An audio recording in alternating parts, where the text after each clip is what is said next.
Thrissur Irinjalakuda ചേലൂരിലെ petrol പമ്പിൽ ബൈക്കിലുണ്ടായിരുന്ന പടക്കം പൊട്ടിത്തെറിച്ചു. സംഭവത്തിൽ ബൈക്ക് യാത്രക്കാരായ രണ്ടുപേർക്കെതിരെ പോലീസ് കേസെടുത്തു.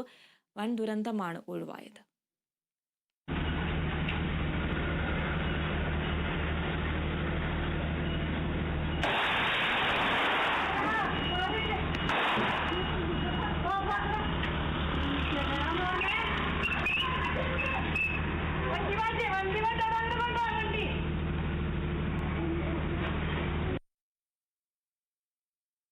വാർത്തയുടെ കൂടുതൽ വിവരങ്ങളുമായി അനീഷ് ആന്റണി ചേരുന്നുണ്ട്. അനീഷ്, എപ്പോഴായിരുന്നു ഈ സംഭവം? എന്താണ് സംഭവിച്ചത്?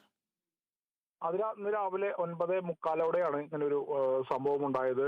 കയ്പമംഗലം കൂരിക്കുഴി സ്വദേശികളായ മോഹനൻ അതുപോലെ ഉണ്ണികൃഷ്ണൻ ഇവർ സഞ്ചരിച്ചിരുന്ന ബൈക്കിലുണ്ടായിരുന്ന പടക്കമാണ് ഇത്തരത്തിൽ പമ്പിൽ വെച്ച് പൊട്ടിത്തെറിച്ചത്. ഇവർ ഇരിങ്ങാലക്കുടയിൽ നിന്നും പടക്കം വാങ്ങി പോകുന്നതിനിടെ ഈ ചേലൂരിലുള്ള പെട്രോൾ പമ്പിലേക്ക് പെട്രോൾ അടിക്കാൻ കയറിയതായിരുന്നു.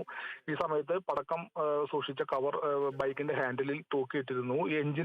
ബൈക്കിന്റെ എഞ്ചിന്റെ ഭാഗത്തു നിന്നുള്ള ചൂട് തട്ടി ഈ കവർ ഉരുകി ആണ് പടക്കം പൊട്ടിത്തെറിച്ചത്. ഈ സമയത്ത് പടക്കം പൊട്ടിത്തെറിക്കുന്ന സമയത്ത് പെട്രോൾ അടിക്കുന്ന പൈപ്പിന്റെ ഹാൻഡിൽ പമ്പ് ജീവനക്കാരൻ എടുക്കുന്നതിനിടെയാണ് ഇത് പൊട്ടിത്തെറിച്ചത്. ഒരുപക്ഷെ പെട്രോൾ അടിക്കുന്നതിനിടെയാണ് ഇത്തരത്തിൽ പടക്കം പൊട്ടിത്തെറിച്ചെങ്കിൽ വലിയൊരു സ്ഫോടനം തന്നെ ഉണ്ടായേക്കാം, വലിയൊരു ദുരന്തം തന്നെ ഉണ്ടായേക്കാം. ഭാഗ്യവശാൽ അത്തരത്തിൽ ഒരു ദുരന്തം ഒഴിവായി എന്ന് വേണം പറയാൻ. ദൃശ്യങ്ങൾ ഞെട്ടിക്കുന്നതാണ്. കാരണം ആ സമയത്ത് പെട്രോൾ അടിക്കാൻ ഒരു കാറ് ആ പമ്പിലുണ്ടായിരുന്നു, മറ്റൊരു ആളുകളുണ്ടായിരുന്നു. പൊട്ടിത്തെറിച്ചതോടെ ഇവരെല്ലാവരും അവിടെ നിന്നും ഓടുന്ന ഒരു ദൃശ്യമാണ് CCTV-യിൽ പതിഞ്ഞിട്ടുള്ളത്. ഈ അപകടത്തിന്റെ CCTV ദൃശ്യങ്ങളാണ് ഇപ്പോൾ പുറത്തു വന്നിട്ടുള്ളത്. എന്തായാലും ഈ സംഭവത്തിൽ എക്സ്പ്ലോസീവ് ആയിട്ടുള്ള ഈ സാധനങ്ങൾ അസഭ്യമായി കൈകാര്യം ചെയ്തതിന് ഇരിങ്ങാലക്കുട പോലീസ് മോഹനെ അതുപോലെ ഉണ്ണികൃഷ്ണനെതിരെയും കേസെടുത്തു. പിന്നീട് ഇരുവരെയും ജാമ്യത്തിൽ വിട്ടു.